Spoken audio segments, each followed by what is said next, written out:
حسین حسین حسین حسین جان مانگو میں دل نہیں دوں گی، جان مانگو میں دل نہیں دوں گی، دل ٹھکانا دل ٹھکانا دل ٹھکانا میرے حسین کا ہے، دل ٹھکانا میرے حسین کا ہے، ہر زمانہ میرے حسین کا ہے، حسین کا ہے ہر زمانہ میرے حسین کا ہے،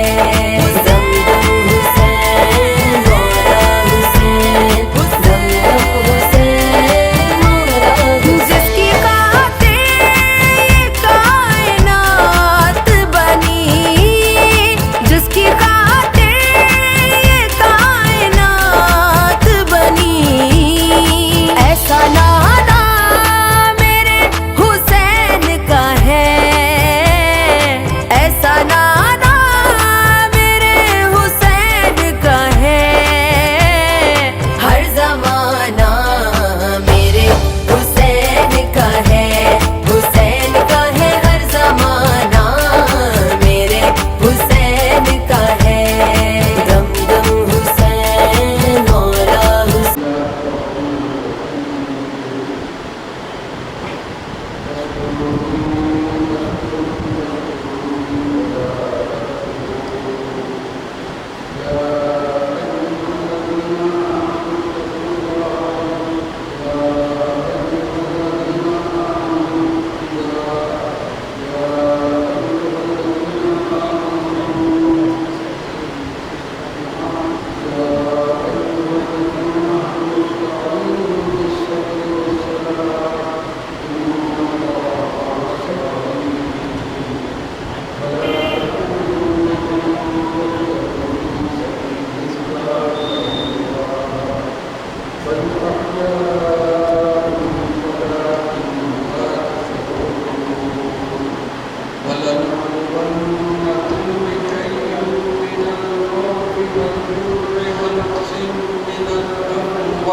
والأنفس والثمرات وبشر الصابرين الذين إذا أصابتهم مصيبة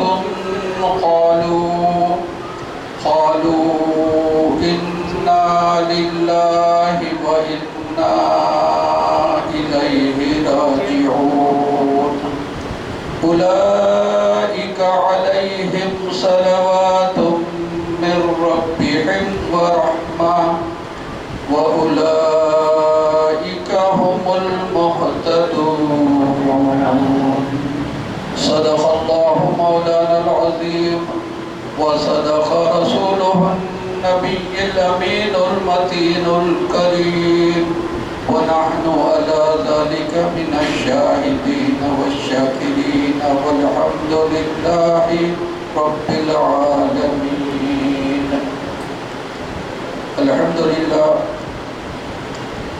لله رب العالمين والصلاة والسلام على سيد الأنبياء والمرسلين حبيبنا نبينا شفيعنا ومولانا محمد وعلى آله وأصحابه أجمعين، أما بعد، قال الله تبارك وتعالى في القرآن المجيد إن الله وملائكته يصلون على النبي يا أيها الذين آمنوا صلوا عليه وسلموا تسليما اللهم صل على سيدنا ومولانا محمد وعلى آل سيدنا ومولانا محمد وبارك وسلم، خصوصا منهم على وارث حاله ومظهر كماله القدير النوراني والغوث السمداني صاحب الإشارات والمعاني سيدنا وسيد الكل شيخنا وشيخ الكل ملاذنا وملاذ الكل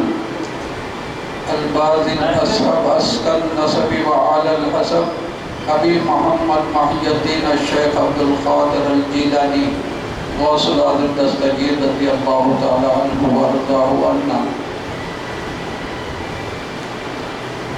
قال الله تبارك وتعالى في قرآن المجيد والفرقان الحميد وأعوذ بالله من الشيطان الرجيم ولا تقولوا لمن يقتل في سبيل الله أموات بل أحياء ولكن لا تشعرون. وقال عز وجل قل لا أسألكم عليه أجرا إلا المودة في القربى. صدق الله مولانا العظيم وصدق رسوله النبي الأمين المتين الكريم ونحن على ذلك من الشاهدين والشاكرين والحمد لله رب العالمين. ادب گاہست دیر آسمان از عرش نازک تر نفس گم کر کبھی آیت جنید و بایدی دیجا مصطفیٰ برسا کی شراکتی ہم آوست اگر بہو نہ رسیدی تمام پھول حبیث. نسبت خود بسکت قدموں بس منفعلم جا کے نسبت بشدے جا کے نسبت بسکے ہوئے تو شد بے ادبیست. کی محمد سے وفا تو نے تو ہم تیرے ہیں یہ جہاں کیا چیز ہے لوح قلم تیرے ہیں. کلام خدا ہے کلام محمد کلام خدا ہے کلام محمد خدا خود ہے گویا بنام محمد. ہر ایک شے کی تشکیل نور نبی سے نظام جہاں ہے نظام محمد. ذرا ان کی نسبت سے رب کو پکارو سو بھی کچھ ملے گا بنام محمد. غلام محمد ہو کہنا تو آسان مگر بن تو جاؤ غلام محمد. نبوت تعین رسالت تعین تعین سے آگے مقام محمد. اسی سے ہے کامل میری کچھ بلاہی منم السگان غلام محمد صلی اللہ علیہ وآلہ وآلہ وبارک وسلم. حاضرین کرام، قطبۃ الواصلین زبدۃ الکاملین حضرت سید شاہ علی عباس حسینی صاحب قبلہ قدس سرہ العزیز کے عرس مبارک کی تقریب اور اس کے ساتھ ساتھ مہاجر مدینہ حضرت پیر بغدادی سید شاہ محمد حسینی صاحب قبلہ قادری رحمۃ اللہ علیہ کی سالانہ فاتحہ، یہ آج کی تقریب اسی سلسلے میں منعقد کی گئی ہے. جتنے حضرات یہاں جمع ہوئے ہیں وہ قابل مبارکباد ہیں کہ ایسی عظیم ہستیوں کے یاد میں ہم ان کے بارگاہ کی زیارت کے ساتھ ساتھ اولیاء اللہ کے تعلق سے ان کی خدمات اور ان کے فیض و برکات جو ہمیشہ جاری و ساری رہا کرتے ہیں اس سلسلے میں بات کرنے گفتگو کرنے سننے کے لیے جمع ہوئے ہیں. اور یہ عمل بڑا برکت والا عمل ہے. میراث مبارک میں شرکت کرنا، بزرگوں کی فاتحہ میں شرکت کرنا، اس کے تعلق سے علماء دین بتلاتے ہیں کہ یہ ایک نہایت مقدس اور باعث برکت عمل ہے. اس سے انکار نہیں کیا جا سکتا، اس لیے کہ یہاں جو بات بھی ہوتی ہے وہ قرآن اور حدیث ہی کی روشنی میں ہوتی ہے. جو عمل بھی کیا جاتا ہے وہ قرآن و حدیث سے مطابقت رکھنے والا عمل ہوتا ہے، اور یہ سلسلہ آج سے نہیں بلکہ برسہ برس سے صدیوں سے اعراض کے موقع پر، سالانہ فاتحوں کے موقع پر اور بزرگوں کی یاد کے موقع پر دنیا کے مختلف ممالک میں جاری و ساری ہے۔ اور یہ ایسا جاری و ساری ہے کہ ان تقاریب کا اہتمام اور انصرام کسی نہ کسی طرح ہو ہی جاتا ہے، چاہے حال کچھ بھی رہے، بارش رہے، گرمی رہے، سردی رہے، کوئی موسم رہے، کسی چیز کا اثر ان تقاریب پر نہیں پڑتا۔ پابندی کے ساتھ ذمہ داران بھی اس کو انجام دیتے ہیں، اور اس کے ساتھ ساتھ بھی اللہ تعالیٰ بھی مددگار ہو جاتا ہے کہ اس کے محبوبین کے تعلق سے تقریب بنائی جا رہی ہے، لہذا اللہ تعالیٰ کی مدد و نصرت بھی زمین پر آ جاتی ہے جہاں وہ حضرات آرام فرما ہوتے ہیں۔ ان کے وہ مقامات برجے خلائق بن جاتے ہیں، لوگوں کا جم گھٹا ہو جاتا ہے، اور ان کے پاس حاضری دے کر اپنی دعائیں اللہ کی بارگاہ میں جب بندے پیش کرتے ہیں تو آج کے اسپیشل موقع کے پر اللہ تعالیٰ ان بندوں کی دعاؤں کو، حاجتوں کو پوری کر دیتا ہے۔ اعراض کا مطلب یہی ہے کہ لوگ جو ہے دین کی طرف آئیں، بزرگوں سے نسبت اپنی قوی کرتے جائیں، مضبوط کرتے جائیں، اور اس کے ساتھ ساتھ ان کی مبارک حیات کو، تعلیمات کو سنیں، پڑھیں اور اس پر عمل پیرا ہو جائے۔ آپ اتنے بزرگان دین دنیا میں گزرے ہیں کہ جن کی تعداد ہم کو خود نہیں معلوم، لاکھوں کروڑوں میں گزرے ہیں۔ ابھی اور بہت سے ایسے ہیں جو منظر عام پر آئے بھی نہیں ہیں، زیر زمین ہیں، ایسے مقامات پر ہے جہاں پر ان کا نام و نشان بھی نہیں، مسطح ہو گئی زمین، قبر بھی بنی ہوئی نہیں ہے، لیکن اس زمین کے اندر اللہ کے کوئی محبوب بندے، نفوس قدسیہ میں سے کوئی ایک اللہ کا محبوب ولی بھی مدفون ہے، ولی سے بڑھ کر بھی قطب اقطاب بھی مدفون ہیں، لیکن بہت سارے ایسے مقامات ہیں جہاں پر ہم کو نشانی بھی نہیں ملتی۔ اب جو ظاہر ہیں، جو ظاہر ہو گئے اور جو لوگ جانتے ہیں، ان کے آستانے بنے ہوئے ہیں، قبور بنے ہوئے ہیں، وہاں پر وابستگان اولیاء آتے ہیں اور زیارت کرتے ہیں، ان سے فیض پاتے ہیں۔ لیکن ایسے بہت ہیں ابھی دنیا میں جو ظاہر نہیں ہیں۔ اس کی وجہ کیا ہے؟ یا تو امتداد زمانہ قدیم ہو جانے کی وجہ سے دیکھ بھال ظاہری طور پر کوئی نہیں کر سکے، تو ظاہری طور پر زمین پر سے ان کا نشان مٹ گیا، لیکن زمین کے اندر تو موجود ہیں۔ اور پھر اللہ تعالیٰ کی قدرت ہے یہ کہ اللہ تعالیٰ اپنے بعض نیک اور برگزیدہ بندوں کو چھپا کر بھی رکھتا ہے، ان کو ظاہر نہیں کرتا۔ ایسے بے شمار واقعات آپ سنے ہوں گے کہ کسی مقام پر کسی وجہ سے کھدائی کی گئی تو وہاں پر قبر نکلی، اندر جو مدفون ہوئے تھے ان کی لاش مبارک کو دیکھا جائے تو تر و تازہ مل جاتی ہے، ایسے ملتی ہے جیسے کہ ابھی دفن کیے گئے ہیں، یہاں تک کہ خوشبو بھی آتی ہے۔ اور اگر دیکھنے والے چہرے دیکھے ہیں تو ایسے بھی واقعات ہیں کہ کھول کر ان کا کفن مبارک جب چہرے دیکھے گئے تو ایسے نورانی چہرے، ایسے تر و تازہ چہرے کہ دیکھنے والے حیران ہو جاتے ہیں کہ ان کا وصال کب ہوا کسی کو پتہ نہیں۔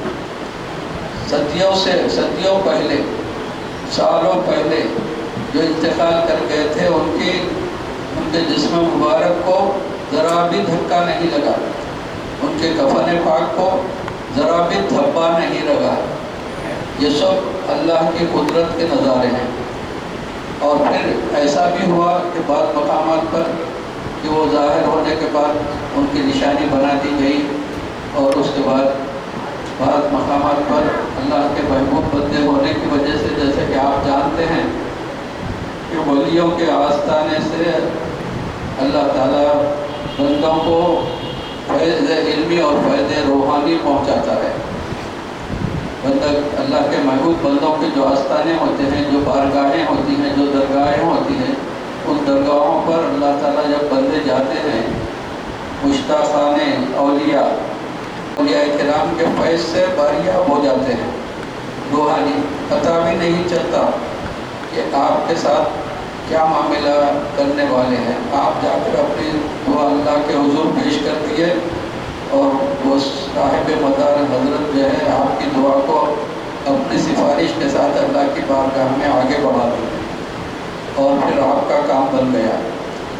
تو یہ جو واقعات ہوتے ہیں، اس میں آپ کو میں ایک مثال دے دوں اپنے ہندوستان کی، بلکہ اس مقام پر تو جو بھی لوگ جانتے ہیں، جس سے آپ بہت اچھا سمجھ جائیں گے کہ ہمارے حیدرآباد کے قریب میں اب جو آندھرا میں حصہ چلا گیا وہ تلنگانہ میں نہیں رہا، اس مقام کا نام ہے رحمت آباد شریف۔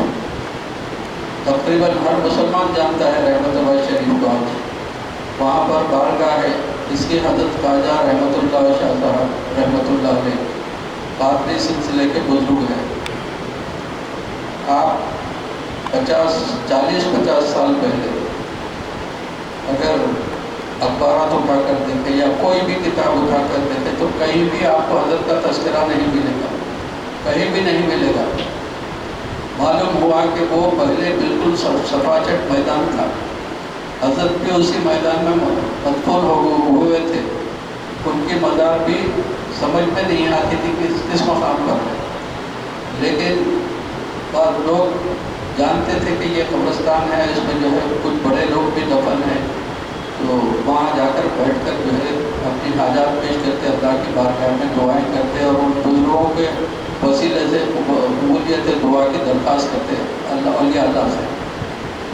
تو جانے والوں کو آہستہ آہستہ فائدہ پہنچنے لگ گیا، فائدہ ایسے پہنچنے لگا کہ جیسے کہ آج کل وہاں علاج معالجہ ہوتا ہے، شیطان بھرے لوگ جاتے ہیں، ان کا شیطان اترتا ہے، اپنی اپنی حاجتیں اور جتنی باتیں لے کے جاتے ہیں وہ پوری ہو جاتی ہیں۔ حضرت کے پاس جانے کے بعد، اللہ کے حضور پیش کرنے کے بعد وہ حاجت پوری ہو جاتی ہے، تو وہ ایسی کیفیات وہاں پر پیش آنے لگی اور اس میں پھر حضرت لوگوں کے خواب میں آنے لگے، اور خواب میں آ کر کہنے لگے کہ میرا مقام یہاں پر ہے، اس کی نشاندہی کرتی ہے۔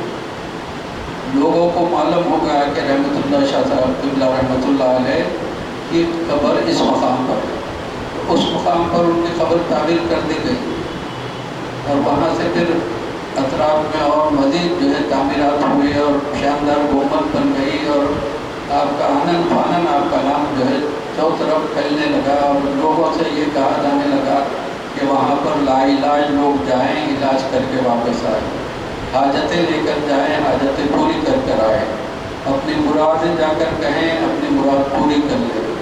یہ شہرہ حضرت کا ہو گیا، اور لاکھوں کی تعداد میں لوگ حضرت کے پاس پہنچتے ہیں، اور آج بھی ہم سب جانتے ہیں کہ ان کا آستانہ جو ہے لوگوں کے لیے بڑا نفع بخش، فائدہ بخش اور لوگوں کی پریشانیاں دور کرنے کا آستانہ بنا ہوا ہے۔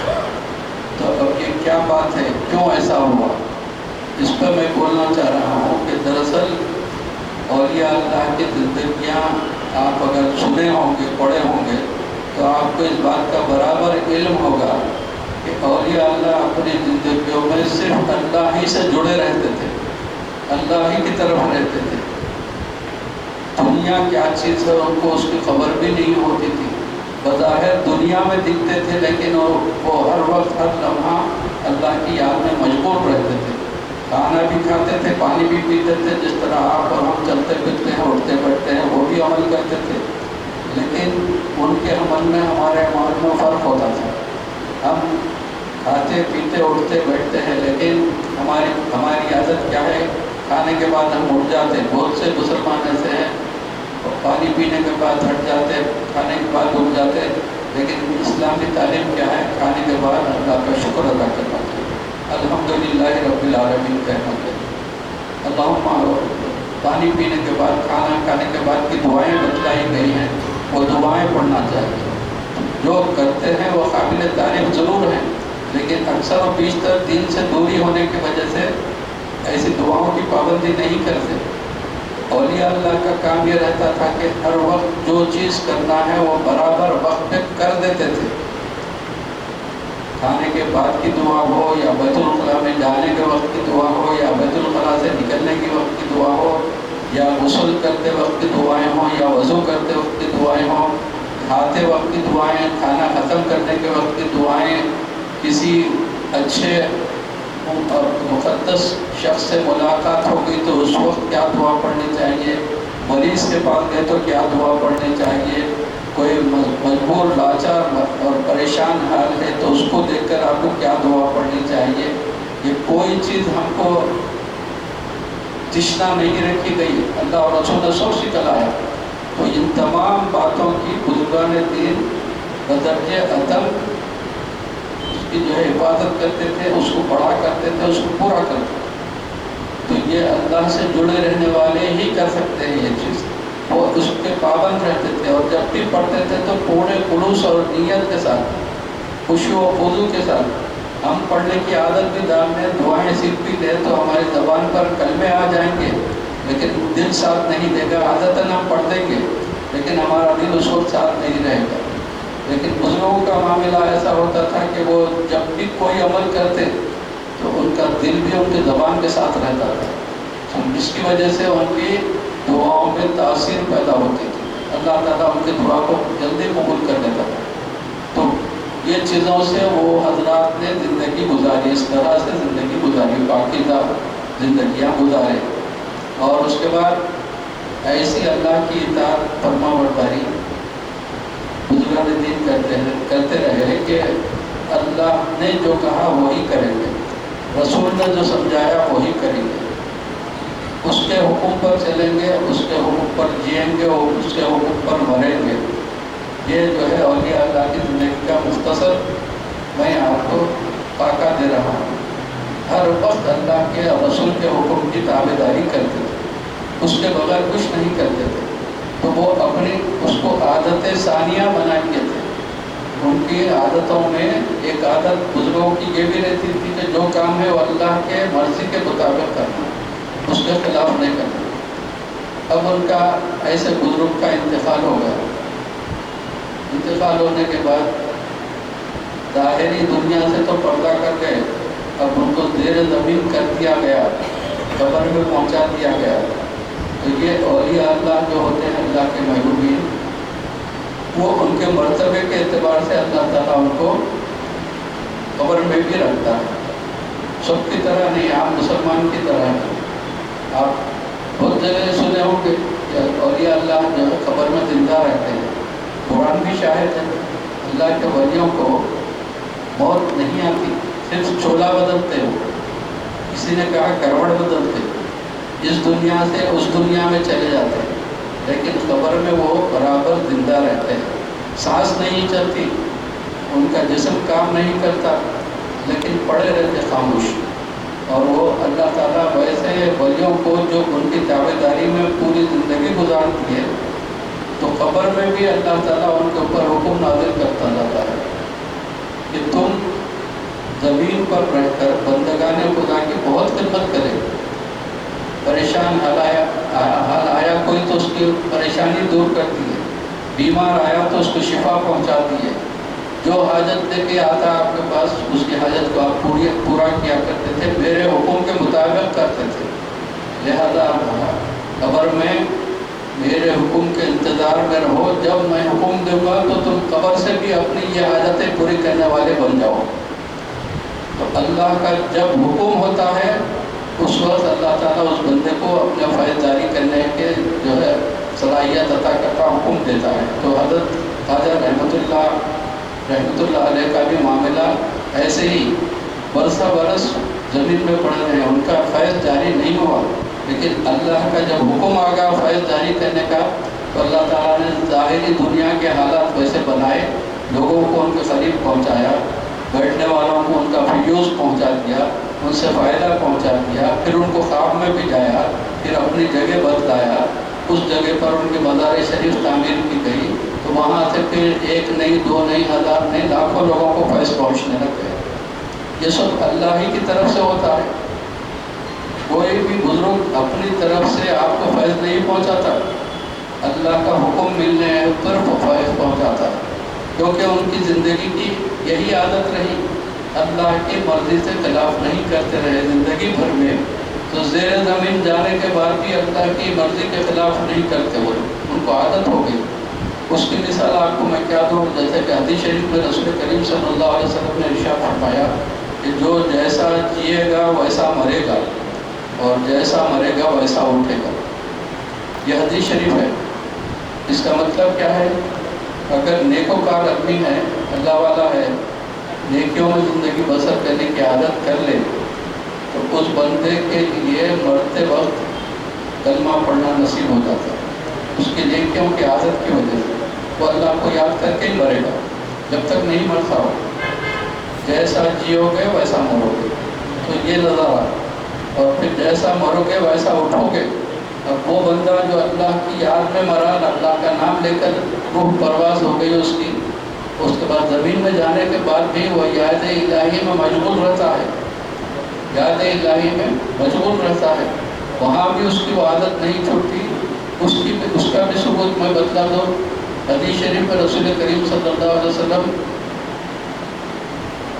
نے ارشاد فرمایا، کوئی صحابی کی روایت سے ہے، سرکار دو عالم صلی اللہ علیہ وسلم ایک قبرستان سے گزر رہے تھے، تو وہاں پر قبرستان میں سے ایک قبر کے بازو سے جب گزرے تو اس قبر سے یاسین شریف پڑھنے کی آواز آنے لگ گئی، قبر میں سے یاسین پڑھنے کی آواز آنے لگ گئی۔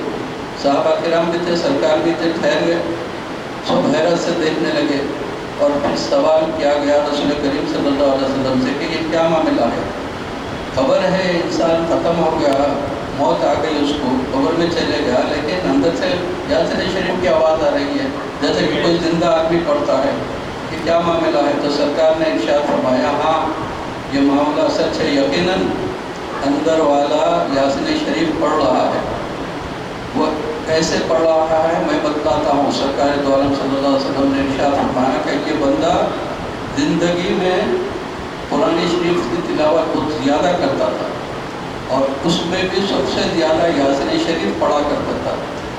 اس کو عادت ہو گئی تھی یاسین شریف پڑھتے رہنے کی، تو زندگی کے بعد بھی وہ عادتاً قبر میں یاسین شریف پڑھ رہا عادتاً، اور اس کے ساتھ یہ فرمایا کہ یہ پڑھنا عبادتاً نہیں ہے، عبادت اس وقت ہوتی ہے جب کہ شریعت کا اطلاق ہو، رسول اللہ اور رسول کے احکام کی تابعداری میں زندہ انسان جب یاد الہی کرتا ہے تو وہ عبادت کہلاتی ہے، اور جب مردہ انسان یاد الہی کرتا ہے تو وہ عبادت نہیں ہوتی، بلکہ اس کی عادت کے موافق وہ عادت کو پورا کر رہا ہے۔ تو قبر میں مرحوم لیٹے ہوئے یاسین شریف کی تلاوت کر رہے ہیں، اور پھر یہ بھی سرکار نے فرمایا کہ یہ عادتاً جو پڑھ رہا ہے اس سے اس کو لذت حاصل ہوتی ہے، اس میں لذتاً بھی ہے۔ بولے پڑھنے والے کے دل سے پوچھیے آپ، روز یاسین پڑھنے والا برسوں سے اگر کوئی پڑھ رہا ہے تو وہ بغیر یاسین پڑھ کے نہیں رہے گا، پڑھتا ہی رہے گا، پڑھتا ہی رہے گا، اس کو اس میں لذت محسوس ہونا شروع ہو جاتی ہے، مزہ آنے لگ جاتا ہے روز یاسین پڑھنے سے۔ لہذا انتقال کے بعد بھی قبر میں وہ عادتاً لذتاً پڑھ رہا ہے۔ سرکار نے فرما دیا، آپ اور کیا بولیں گے؟ وہی عادت انسان کو زیر زمین جانے کے بعد اسی عادت میں انہیں منہمک ہوتا ہے۔ اب وہ عادت کی بات آ گئی تو اور مزید وضاحت کے لیے ایک آپ کو میں دنیاوی عمل بتلاتا ہوں کہ کیسے عادتاً جو ہے انسان قبر میں جانے کے بعد کرتا ہے۔ سرکار کی حدیث کے مطابق کہ جیسا جیو گے ویسا مرو گے، اور جیسا مرو گے ویسا اٹھو گے۔ کوئی انسان اگر آج کی دنیا میں کسی دفتر میں ٹائپسٹ ہے، ٹائپ کرنے والا یا کمپیوٹر پہ بیٹھنے والا، اس کے سامنے ایک کی بورڈ ہوتا ہے، وہ کی بورڈ پہ انگلیاں چلتے رہتے، اس کے چلتے رہتے 8 گھنٹے کی ڈیوٹی، 10 گھنٹے کی ڈیوٹی، بعض کام زیادہ ہو جانے سے اس سے بھی زیادہ گھنٹے کی ڈیوٹی، میں وہ اپنے انگلیوں کو چلاتے ہی رہتا، کام ختم نہیں ہوتا، پھر وقت ہونے کے بعد آتا، آرام کرتا، پھر جاتا، پھر جو ہوتا، پھر کام کرتا. تو اس کی زندگیوں کے زیادہ اوقات ٹائپ کرنے میں گزر رہے ہیں، تو اس کی انگلیاں چلتے رہتی. اس شخص کو اگر آپ گھر میں آنے کے بعد دیکھیں تو اس میں سے بعض لوگ ایسے ہوتے ہیں بہت تھک جاتے کام کر کر، آتے کھانا پینا کر لیتے اور فوری آرام کرنے کے بعد بستر پہ چلے جاتے. بستر پہ جانے کے بعد آپ بعض وقت یہ دیکھیں گے کہ ایسے حضرات جو ٹائپ کرتے رہتے ہیں، نیند کی حالت میں بھی انگلیاں اٹھا کے بجانا شروع کر دیں. سامنے ٹائپر رائٹر نہیں ہے، کچھ نہیں، ہوشیار نہیں ہے، جاگے ہوئے نہیں ہیں، نیند کی حالت میں بھی انگلیاں چلنے لگ جاتی ہیں. تو کیا ہے، کام کی زیادتی سے ان کے اعضاء و جوارے اس کے عادی ہو گئے ٹائپ کرتے رہنے کی. تو یہ مثال دے کر میں سمجھانا چاہ رہا ہوں کہ انسان، نیند کو بھی عادی موت کہا گیا. حدیث شریف میں نیند بھی عادی موت ہے. انسان دنیا سے بالکل کٹ جاتا، بے خبر ہو جاتا. لہذا نیند کے اس میرے مثال کو سامنے رکھ کے سمجھیے کہ جب موت واقع ہو جاتی تو انسان زندگی میں اوپر زمین پر جو کچھ بھی اعمال کیا کرتا تھا وہ قبر میں کرتا ہو، وہ قبر میں کرنے لگ جاتا. تلاوت بھی کرتا، نماز بھی پڑھتے. بعض لوگوں کو دیکھا گیا کہ نماز بھی پڑھتے. میری زوجہ محترمہ اللہ ان کو جنت میں اعلیٰ مقام عطا کرے، جس دن ان کی تدفین ہوئی اسی رات میں ایک خاتون نے ان کو خواب میں دیکھا، ہمارے رشتے داروں نے، کہ قبر کھلی ہوئی دکھی، روشن ہے بالکل، قبر بہت روشن ہے، اور اس میں میری زوجہ جو ہے گلدانی بنی ہوئی نماز کا ہاتھ بھری ہوئی کھڑی ہوئی ہے، رکوع بھی کر رہی ہیں، سجدے بھی کر رہی ہیں. اور وہ دیکھنے والی حیران رہ کے کہہ رہی ہے کہ یہ کیا ہے، آنٹی رات میں تدفین ہوئی ان کی، اب دیکھو قبر میں نماز پڑھ رہی ہوں، یہ کیسا ہے، حیرت ہے. یہ ایسی خواب دیکھی آنکھوں اشارہ کر.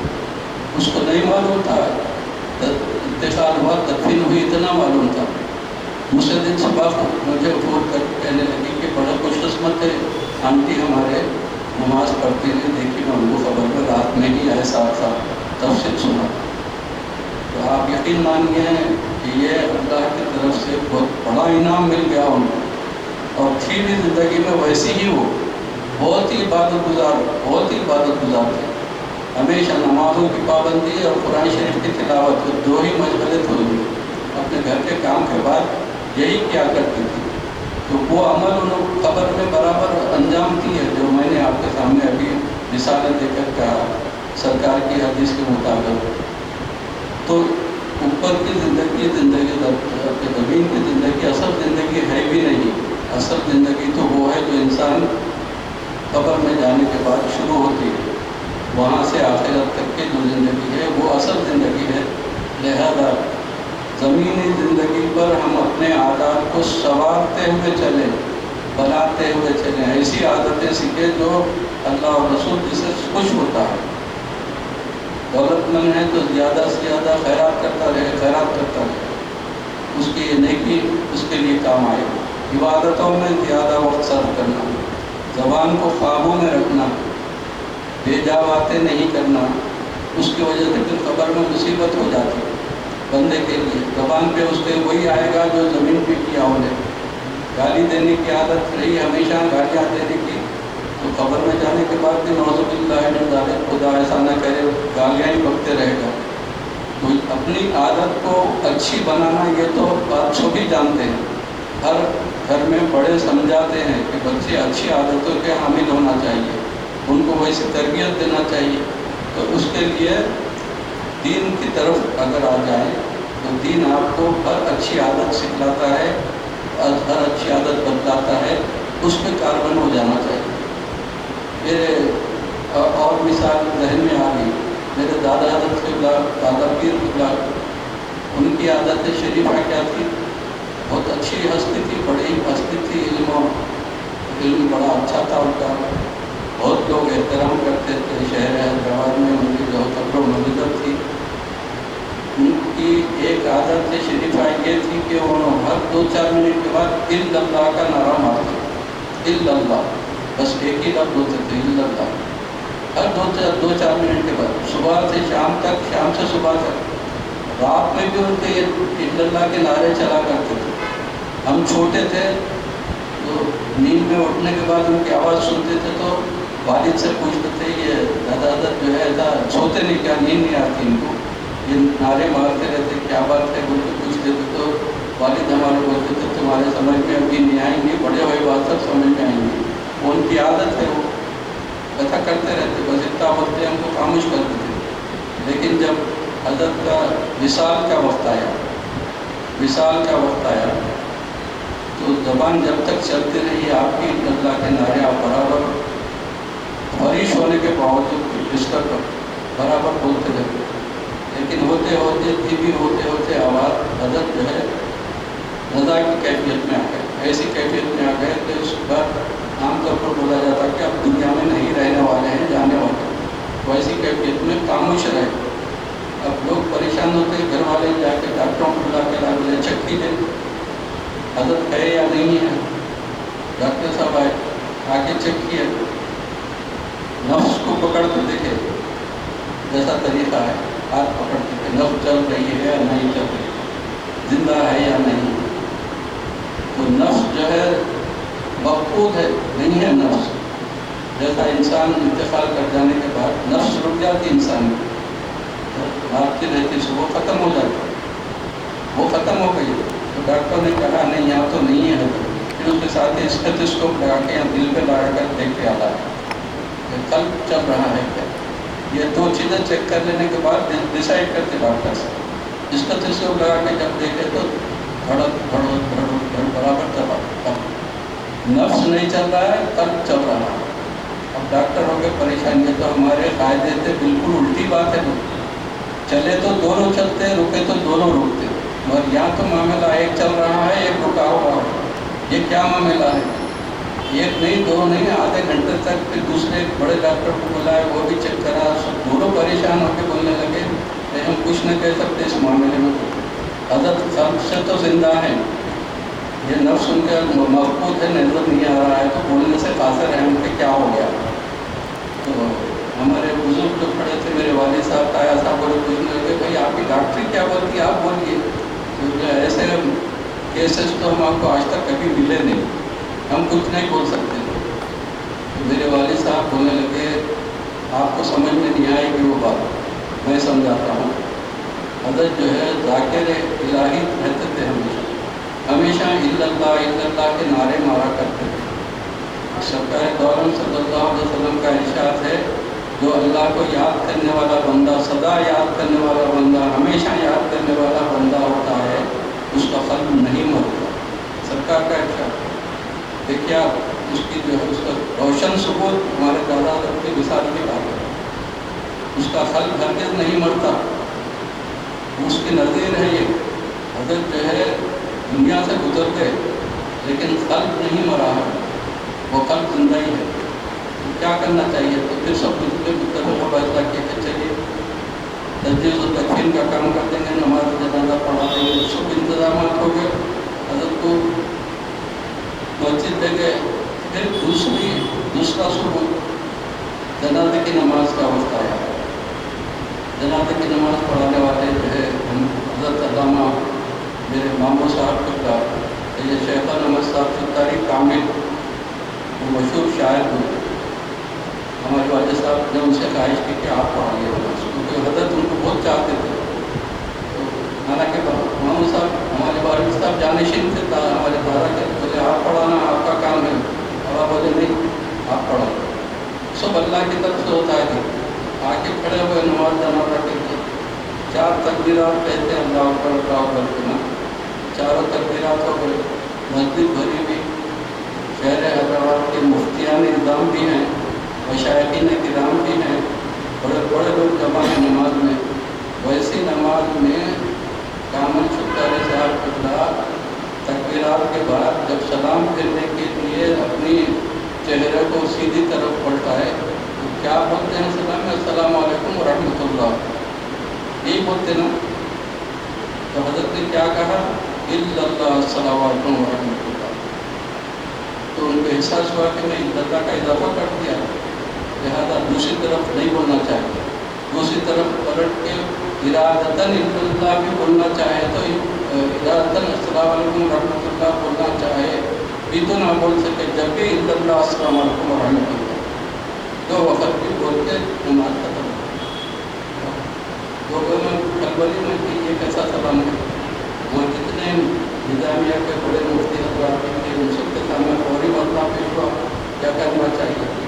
سب نے کہا نہیں وہ بھی نماز بالکل صحیح بات اپنی کر کے بات ختم کرتی ہے. لیکن بعد میں اس کی تشفیر وقت جواب خود کامل کا حضرت نے یا انہوں نے فرمایا کہ میں لاکھ کوشش کیا اس کے باوجود بھی دونوں طرف اللہ کے الفاظ نکل گئے تو اس میں میرا دخل ہرگز نہیں تھا. دخل تھا تو مرحوم کا دخل تھا. زندگی بھر اللہ کے نعرے مارتے تھے. ان کے میت کے سامنے امام جو ہوتا ہے میت کے سامنے سینے کے پاس کھڑے ہو کر نماز پڑھا تو قلب سینے میں ہوتا. تو حضرت نے یہ فرمایا کہ حضرت کے قلب کا پرتو میرے اوپر پڑا اور میرے سے اللہ نکل گیا. اور یقین جانیے کہ ان کی تدفین تک بھی حضرت کا قلب چلتے رہا. ایسے ذاکر بزرگ زندگی میں ان کی جو عادتیں ہیں وہ عادتیں انتقال کے وقت بھی رہی اور اپنے خبر میں بھی اللہ کا ذکر کرنے والے بن گئے. تو یہ کئی آپ کے لیے موجودہ دور کے ثبوت بھی میں نے پیش کیا, سرکار کی حدیث بھی پیش کر دی. تو جتنے اولیاء اللہ ہوتے ہیں وہ اپنے عادتوں کی وجہ سے اللہ کے حکم کے منتظر رہتے ہیں اور اللہ کا جب حکم ہوتا ہے تو دوسروں کے اوپر فیض جاری کرتے ہیں. جن اوپر زمین پر چلنے پھرنے والوں کے لیے اپنے فیض و برکات جاری کرنا شروع کرتے ہیں. لہٰذا جہاں بھی بزرگان دین ہم کے آستانے ہیں, ان کے مزارات ہیں, اس کی ہم قدر و منزلت کرنی چاہیے, اس کی حفاظت کرنی چاہیے کیونکہ ان سے ہم کو بہت کچھ حاصل ہوتا ہے. ایک شخصیت ہوتی ہے لیکن سارے ایریا کو سنبھالی ہوئے سارے ایریا کو. کسی بھی ایک مقام پر اگر کوئی ایک بزرگ کی درگاہ ہے تو آپ یقین جانیے کہ وہ ایریا بہت دور تک جو ہے ان کے فیض سے فیضیاب ہوتا ہے اور تمام بلائیات دفاع ہو جاتے ہیں وہاں اور سب کے لیے باعث رحمت اور برکت بنتے ہیں. وہ حضرت کو وہاں پر مدفون ہے. اس کا انتظام اللہ تعالیٰ کی طرف سے کیا گیا. یہ انتظام کرنے والے کوئی بھی نہیں. دیکھیے آپ کوئی زمین کا خطہ چھپا ہوا نہیں جہاں پر کوئی اللہ کا نیک بندہ نہ ہو.